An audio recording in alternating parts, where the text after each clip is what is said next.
This is the Dodgers POSTCAST, your instant game reaction for the Los Angeles Dodgers, part of the Locked On Podcast Network. Your team every day.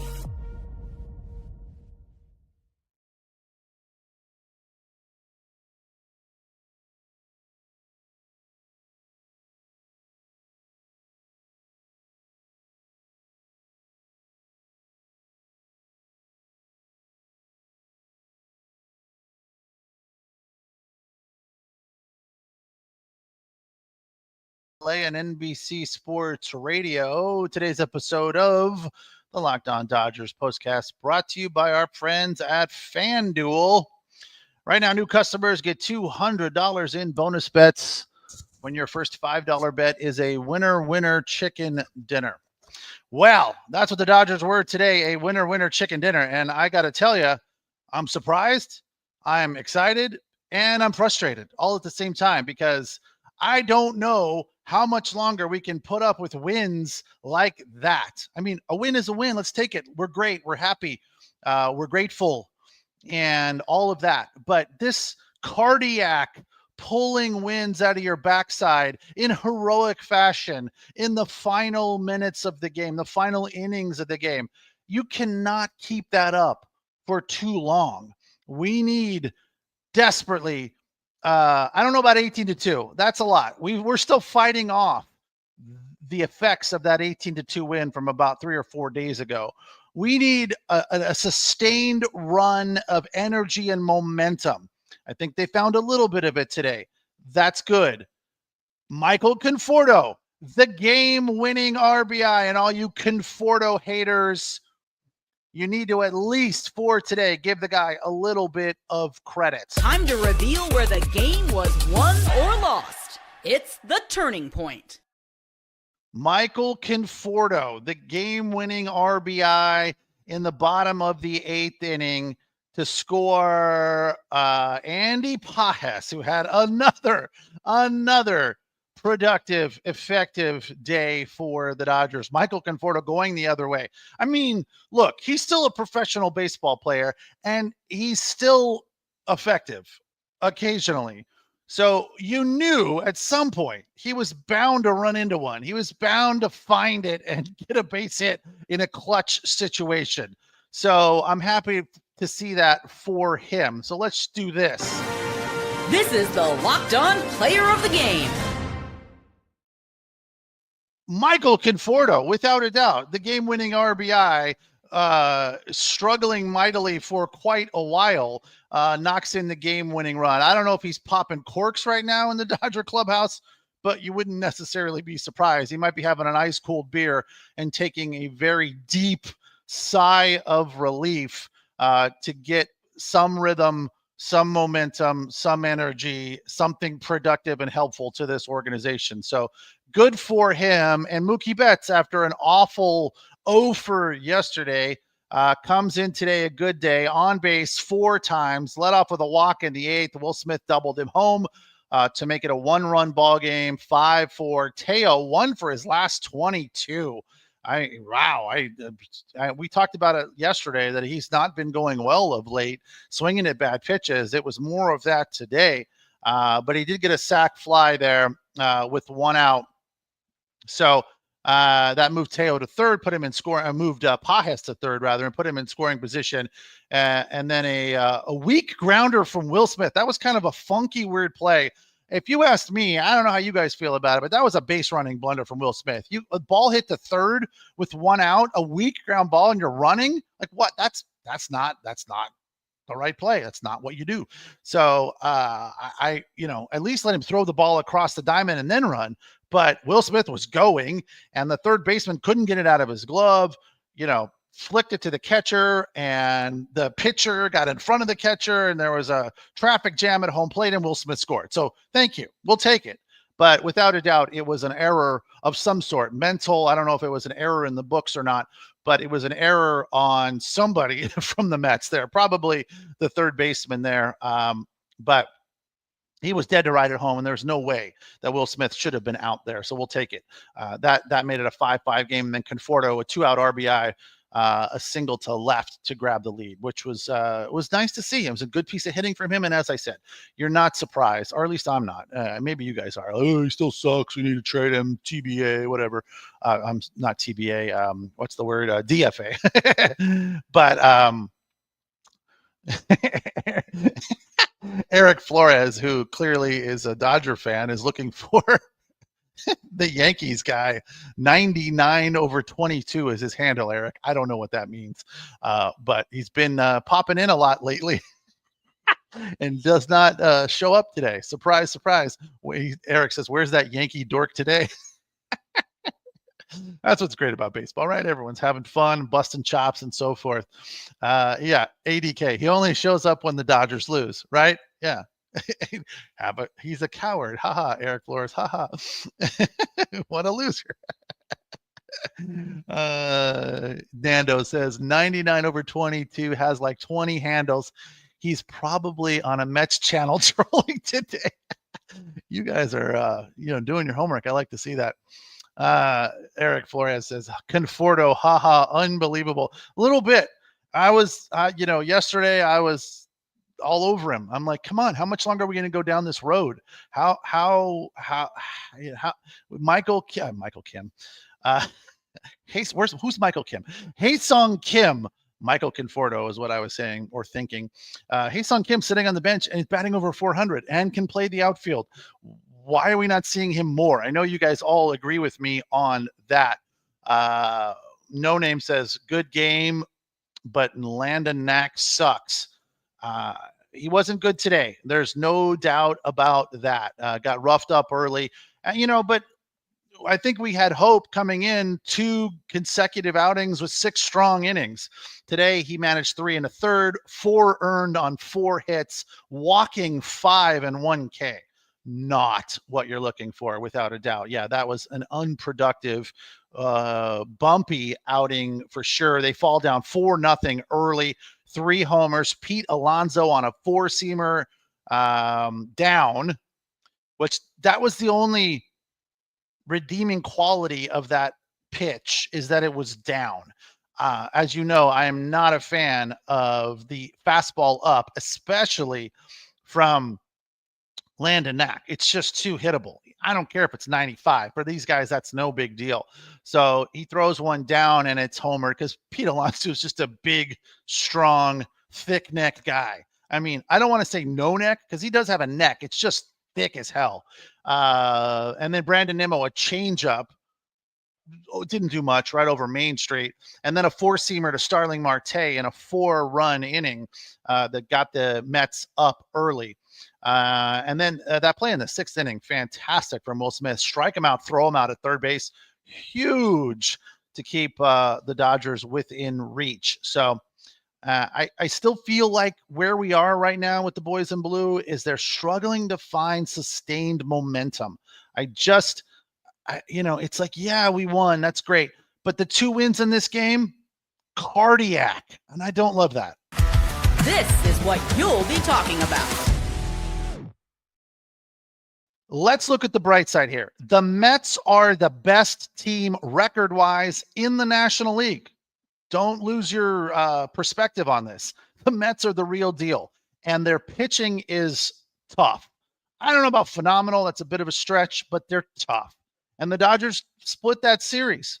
It'd been nice to win the series. It's a 4-game series without a day off leading in. So to split that series against a tough Mets team where they dropped 2 of 3 at Citi Field in Queens, a week ago, this is good. And Reed Garrett coming into this, the guy that they roughed up in the 8th inning to grab the lead, 10 consecutive scoreless outings. So that's also good. Their pitching is good. So let's not get it twisted here. This is a nice win today.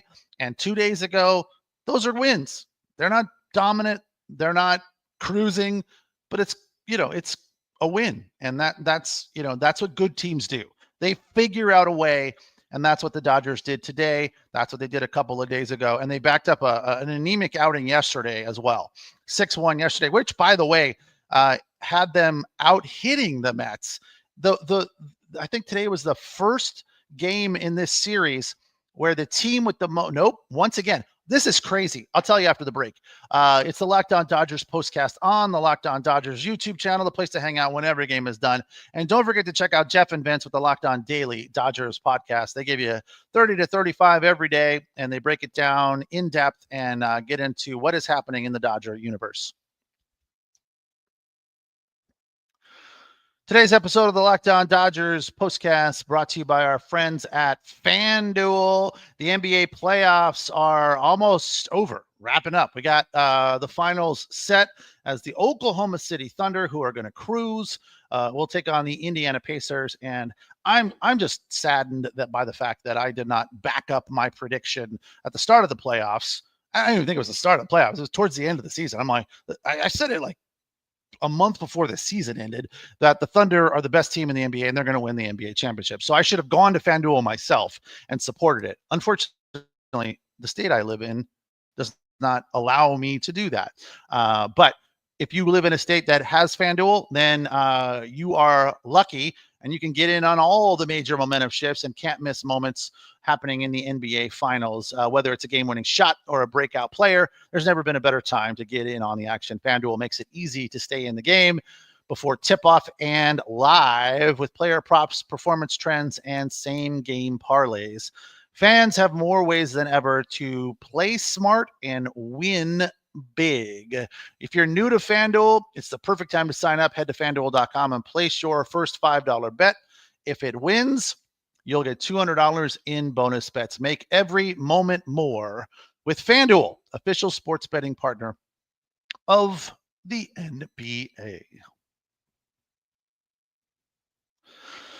So the Dodgers pull one out in heroic, miraculous fashion today. I think we gave player of the game to Michael Conforto, the turning point. Time to reveal where the game was won or lost. It's the turning point.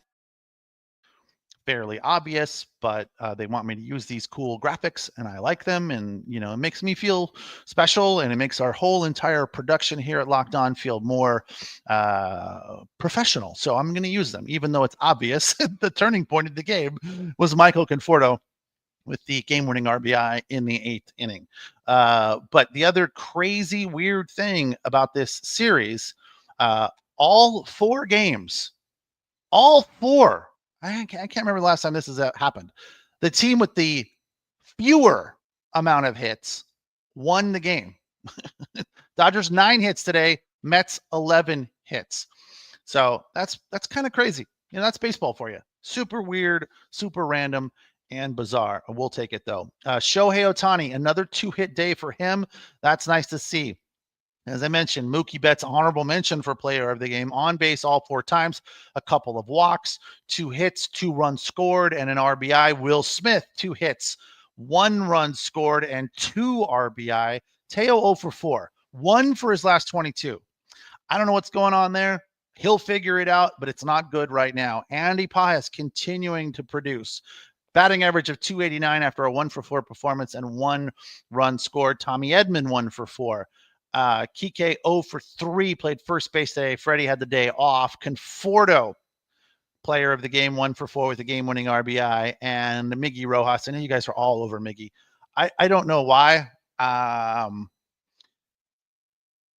get it. I mean, his batting average is .209 and his OPS is just over 500, if that. Yeah, so I get it. He's not that kind of guy. Well, you don't like my tease, Mark? That's what they want me to do. I got to tease things. And when I have a good tease, I got to use it and get excited about it. So I appreciate you paying that much attention. That's cool. Thank you. But yeah, Rojas, Rojas is like your high school buddy that is trouble at times, but you have been with that guy or girl through thick and thin, and it doesn't matter what they do or how they behave, that you're going to support them. That's how it is with Miggy right now, right? I feel like it doesn't matter, right? That's to a certain extent, that's how we felt about Austin Barnes for a little bit, gone. That's kind of how we felt about Chris Taylor for a little bit, gone. They're not getting rid of Miggy, right? He's here for the remainder of this season. After that, fair point. probably time to move on from him and let him start his coaching career so he can become a manager sooner before later. But he's not going anywhere this time of year. He will be there till the end. And for those of you that think he sucks and he's old and he's non-productive and all of that, Romeo Rojas has regressed to the Ave. I don't know what that is. That's probably a typo. But yeah, he's definitely regressed. His average has come down. He hasn't had a hit in a while, but he's a good defender and a clubhouse guy and all that stuff. They just are going to keep him around. Sorry, we got to get used to it, right? Again, dance with who brung you kind of a thing. That's how we feel about Rojas. So good stuff about how you guys feel. I appreciate the emotion, but just get used to the fact that Rojas is going nowhere. I don't think. Maybe, but getting rid of those other two old guys that have kind of been hanging around for a while makes me feel like, all right, we made a move and we got younger, and that's good. And Rojas is a productive defender and can get hits. So Mixel Felix, whatever. What does he say here? Fetch the ball for Conforto. History made. From the bullpen today. Productive, good stuff. I mean, Dreyer gave up 3 hits, but did not surrender a run over 2 innings. Urena, who's new to the team, we're all kind of getting familiar with him. He's got life on his fastball, life on all of his pitches. I don't know how long he'll be around when people start to get healthy, but he's doing fine now. 2 1/3, 1 run on 2 hits with a walk and a strikeout. Vesia, 1/3 of an inning, 0s on 8 pitches. And Tanner Scott, how about a round of applause for TS? Getting the job done, finding his energy, finding his location, hitting spots, made it through the 9th inning, 21 pitches, 2 Ks and 1 hit. And that was late, and it was a damn good pitch. So I don't think you can criticize anything Tanner Scott did today. And to get them out of this one with a win, clutch. Good job. Give him a tip of the cap, and let's hope that he keeps it going because pitched well today. 6-5 the final. Dodgers pull one out of their backside late, as they have been doing of late. And a win is a win, and we'll take it and move on. Dodgers now 37-25, 2 games behind the Mets for the best record in the NL, who are now 39-23, a game under 500 on the road. They've been fantastic at Citi Field, but not so much on the road. Dodgers now 22-11 at home. Tomorrow, day off. Or no, today's Thursday, right? There is no day off. That's why this game started early. They are on to St. Louis to face the Cards tomorrow. And that Cardinals team started off the season slow, but they have found their way and have reeled off 20 of 28 wins over the last month or so. So they're rolling and are hot right now, and the Dodgers will have their hands full. And as a few of you guys have said, we need to win that series. Got to take 2 of 3 to keep this momentum rolling, and I totally agree. Got to go into St. Louis and get a win. Tomorrow, they are underway at 7:15. Is that Central? I don't know. I'm in Mexico. But so that'll be 5:15 our time, I believe. It'll be sunny gray for the Cards versus undecided for the Dodgers. Unfortunately for you guys, or maybe fortunately, I will be off for the weekend. Jeff and or Vince will be covering the postcast, and I'll be back for you guys early next week as the Dodgers take on the Padres. Thanks again for watching. Thanks for listening. Thanks for the comments. Thanks for being a part of the Locked On Sports Network, and we appreciate your support, and we appreciate you allowing us to be your source for your team every day. Take care. Have a good night. Enjoy the rest of your weekend. We will talk next week. See you.